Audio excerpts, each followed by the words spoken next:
Hello and welcome back to the Fantasy Playmakers. What's up, guys? In today's video, I'm going to be going through my start sits at the wide receiver position for week 4 of the NFL season. So I'm going to be breaking down all 16 matchups, talking about all the fantasy football relevant wide receivers, and then giving them a start or sit designation. Basically, what I feel comfortable with them in my starting lineup. That way I talk about, all the players that you guys have on your teams. So this video really can be useful for everyone. While you guys are watching this, if you're enjoying the content, please just hit that like button, subscribe to the channel, let me know your thoughts down below in the comment section. That could be thoughts on this video, it could be waiver wire questions, trade questions, other start sits, any of that stuff, just drop it down below and I'll be responding to every single comment. But let's just get started with the Thursday night football game. We have the Jaguars traveling to Cincinnati to take on the Bengals. And on this Jaguars team, I'm going to be listing Marvin Jones as a start. I'm still very skeptical of this offense overall, but it does look like Marvin Jones has kind of established himself as the number one of this offense. I don't think it's like a clear designation, but so far through 3 weeks, if I had to pick one of these three, it would be Marvin Jones. And then I'm going to have DJ Chark and Laviska Shenault as sits. I just don't think with the state of this offense right now, they just can't support 3 starting wide receivers. So that's why I'm going to be rolling with Jones and then sitting Chark and Shenault. On this Bengals side, a lot of this is going to depend on whether or not T. Higgins is healthy. If T. Higgins is healthy and ready to go, it's going to be Jamar Chase and T. Higgins as starts and Tyler Boyd as a sit. If T. Higgins is out, then I would shift Tyler Boyd to be a start as well. I just really like choosing 2 of these guys. I don't know if all 3 of them can be super effective on a week-to-week basis, and so I'd rather be going with Jamar Chase and T. Higgins, who I think have more big playability, compared to Tyler Boyd, who's going to get more of his points through overall volume, and it's just tough to get that volume when you are competing with 2 other very talented wide receivers. Let's move on to Sunday, where we have the Titans taking on the Jets, and I don't even have A.J. Brown listed here. Right now, he's dealing with a hamstring injury, and it looks like he's definitely going to be missing this week, potentially 2-3 more weeks. I've been seeing some doctors say that this kind of thing can linger on from like 3 to 5 weeks, which is definitely not ideal, but that's going to make Julio Jones almost a must start in this offense. So I have him here listed as a start. And then for a sit, I have Nick Westbrook. I'm going to butcher that third part of the name, so I'm not even going to try to say it. We have Nick Westbrook. He's going to be a sit. He put together a nice week 3 performance. I just don't trust throwing him into my lineup after one solid game. On the Jet side, I have Corey Davis listed as a start, and this is kind of a tough call just because this Jets offense is so bad overall. So he's kind of a fringe start, and then Braxton Berrios and Jamison Crowder, who we haven't even seen yet, are going to be on the bench. Then we have the Chiefs, who are traveling to Philadelphia to take on the Eagles, and the only wide receiver I'm going to be starting is Tyreek Hill. I know he's had rough back-to-back games, but he is still one of the best fantasy football wide receivers, and he has got to be in your lineup. And then I'm going to be sitting McCole Hardman, Demarcus Robinson, and I also listed Josh Gordon here. He just recently signed with the Chiefs. I don't even know if he's going to be active for week 4 of the season, but I would not trust him in my lineup right away. He's definitely years removed from his prime. Plus, he hasn't played in, definitely over a year at least. So he's going to be a sit until we see anything else from him. And then on the Eagles side, I'm going to be sitting all of these wide receivers, Devonta Smith, Jalen Reagor, and Quez Watkins. Week 3 was not a good look on Monday Night Football for that Eagles offense, and none of these guys have truly separated themselves. Devonta Smith definitely has that big name from college, but he had a nice week 1. Week 2 and week 3 have definitely been less than ideal. So until any of these guys really separate as the clear wide receiver 1, they are going to be listed as sits moving forward. We've got some top tier wide receivers playing here in this Panthers Cowboys matchup. DJ Moore has got to be locked into the starting lineup. It really looks like this year could be the time where he emerges into that top 12 wide receiver group. He looks that good, and he's been given the opportunity in that offense this year. Robbie Anderson has got to be a sit from now on. He has just been non-existent in this Panthers offense, and until something changes, he's going to continue to be on the bench. And honestly, in 8, maybe even 10 team leagues, you got to start thinking about cutting Robbie Anderson. Honestly, in 8, probably more likely. 10, you may just have to hold on because you probably still spent decent draft capital. but we are at that point with Robbie. And then also sitting Terrace Marshall just hasn't done enough to be listed as a start. For this Cowboys team, CD Lamb and Amari Cooper are still locked into my lineup. I know Cooper has had 2 back-to-back, not insane games. He still has got to be in your lineup. The Cowboys have gone super heavy with the running backs in the last 2 games, and I do think there's just going to be a little bit of a shift more over to those wide receivers, Dak throwing the ball. It's going to shift back and forth all season, so those guys are in for some big games. Then we have the Giants traveling to New Orleans to take on the Saints. And for this Giants team, this is kind of up in the air because there's a lot of injuries on this wide receiver core. You've got Sterling Shepard and Darius Slayton, who both left the Week 3 game with hamstring injuries. And then you had Kenny Golladay, who was dealing with a hip injury going into that game. So I'm kind of approaching this as if all 3 of these guys are healthy. And if they are all healthy, then it's going to be Sterling Shepard as a start. He has proven that so far he is the wide receiver 1, and then it's going to be Golladay and Slayton on the bench. If we're in a situation where Shepard and Slayton are not 100%, but Golladay is, then I do think he could also be listed as a start here. For the Saints, I don't trust this wide receiver core at all. I don't really trust anyone on this offense except for Alvin Kamara. So Marquez Callaway, even though he had a nice Week 3 performance, he is going to be on the bench along with Deontay Harris. In this Browns-Vikings game, Odell Beckham is going to be a start for me. This Browns wide receiver room is basically non-existent. You have Jarvis Landry on the IR, and Odell Beckham looked pretty solid coming back in Week 3, so he should continue to be a starter. And then for the Vikings, Justin Jefferson and Adam Thielen locked in as starts. KJ Osborne definitely took a step back in Week 3. Still someone to keep your eye on, but right now, you just can't have him in your starting lineup. Then we have a divisional matchup between the Lions and the Bears. Khalif Raymond had a solid Week 3, a lot of volume. Cephas has had his moments as well, but they're both going to be sits. I don't think this is a Lions team that's going to be relying on their wide receivers. They're going to use those 2 running backs, and they're going to be using TJ Hockenson.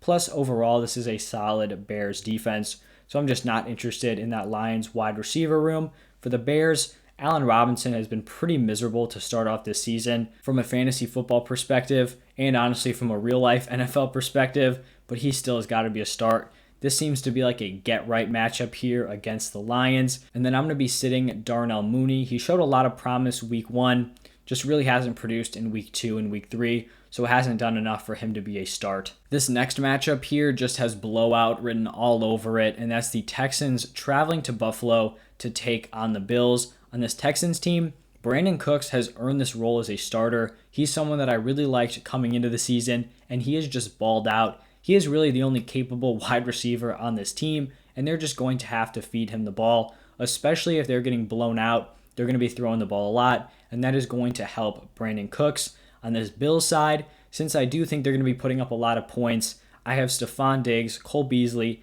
and Emmanuel Sanders all listed as starters. Gabriel Davis is going to be a sit in that matchup. Then we have the Colts taking on the Dolphins. For this Colts team, I feel like Michael Pittman has kind of established himself as the clear kind of number 1. He's getting the most targets. He's put together some solid performances, so he's going to be a start.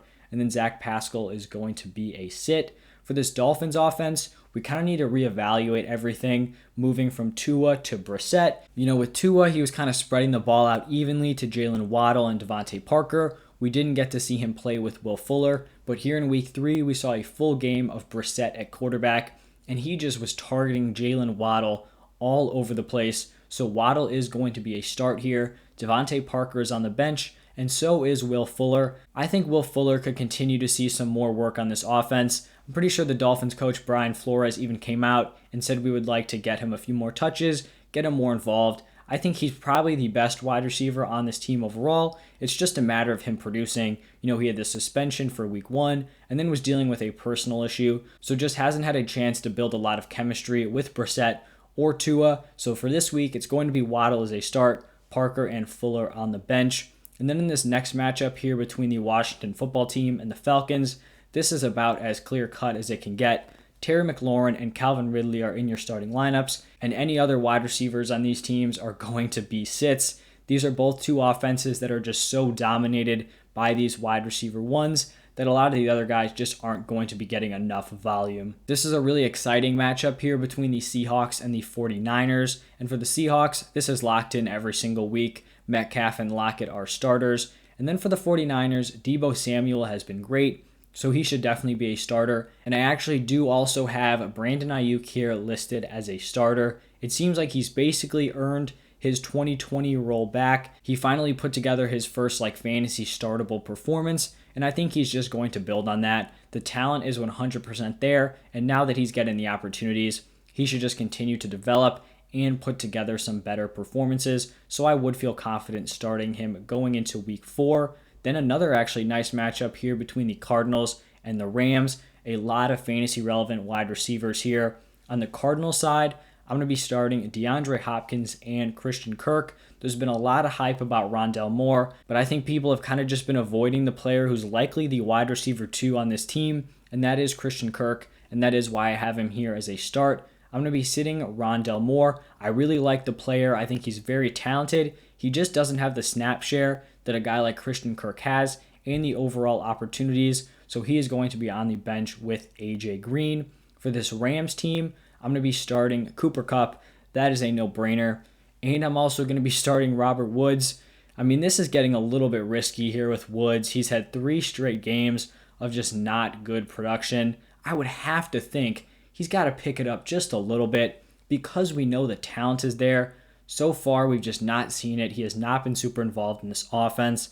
But, 1 or 2 more weeks, I think we've kind of just got to hold on hope for Woods. And we can't even really trade him because he was probably like a 4th, maybe even late 3rd round pick on your teams and has basically done nothing. So just kind of hoping that Woods can start to break out. And then I'm going to be sitting Deshaun Jackson. I know he had a really huge week 3, but this is what's going to happen. He's no longer a wide receiver 1 or wide receiver 2 on a team. He's going to have a few of these monster games throughout the season, but just not something you want to rely on in your offense. The next game here is going to be between the Steelers and the Packers. And for the Steelers team, I'm just going to be assuming that all 3 of those wide receivers are healthy going into week 4. And if that's the case, it's going to be Chase Claypool and Deontay Johnson as starters and Juju Smith as a sit. He is just so clearly the wide receiver 3 behind Claypool and Deontay Johnson.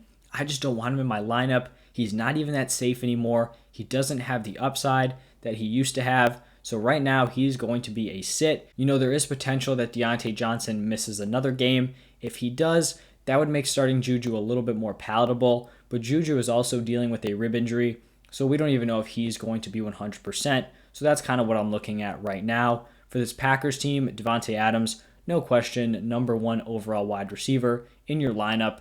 And I'm going to be sitting Marquez Valdes-Scantling. He had a really solid week 3 after being missed on a ton of open deep balls in week 2. He's kind of this big play guy, but just not someone that I want to rely upon in my offense on a week-to-week basis. In this Ravens-Broncos matchup, I'm going to be starting Marquise Brown. He was pretty terrible in week 3, dropped at least 2 touchdown passes. That game should not have been as close as it was. He had a ton of opportunities and really could have put together a monster game, but he didn't.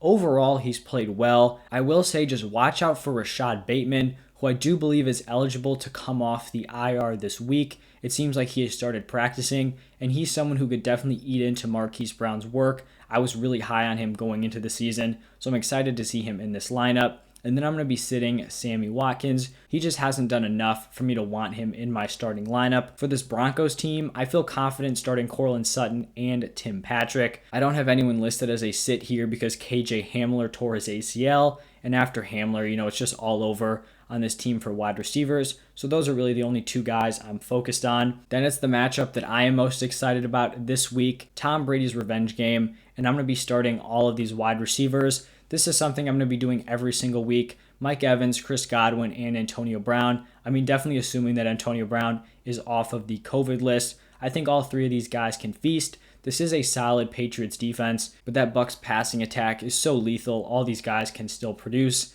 On this Patriots team, I'm going to be starting Jacoby Myers. I do think he can take advantage of this questionable Buccaneers secondary. I just don't really feel confident with Kendrick Bourne and Nelson Aguilar. Jacoby Myers is the only guy who's been able to put up some solid numbers on a consistent basis. Then we have Monday Night Football here. Raiders taking on the Chargers. And this Raiders team was really tough to call. I ended up going with Hunter Renfrow as a start and Henry Ruggs and Bryan Edwards as a sit. I would say that Ruggs and Edwards definitely have the higher ceilings on a week-to-week basis, but Renfrow is just much safer. On this Chargers side, it's got to be Keenan Allen and Mike Williams locked into your lineup. Both of these guys are looking like really solid picks this year, especially Mike Williams. He may be the best overall value we've seen in drafts this year. The man has been absolutely absurd. He's been outproducing Keenan Allen, which is pretty crazy, especially considering that Keenan Allen has been putting together some really nice numbers. So both of those guys locked into your lineups. All right, so those are all 16 week 4 matchups. If you guys enjoyed the content, please hit that like button, subscribe to the channel. Let me know your thoughts down below in the comment section. Also, check out my running back start sits. I'm going to be posting the quarterbacks and tight ends tomorrow. And then yesterday, I went through my buy low players, sell high players, and waiver wire targets. So all of that stuff is out there for you guys. But thank you for stopping by, and I'll see you next time.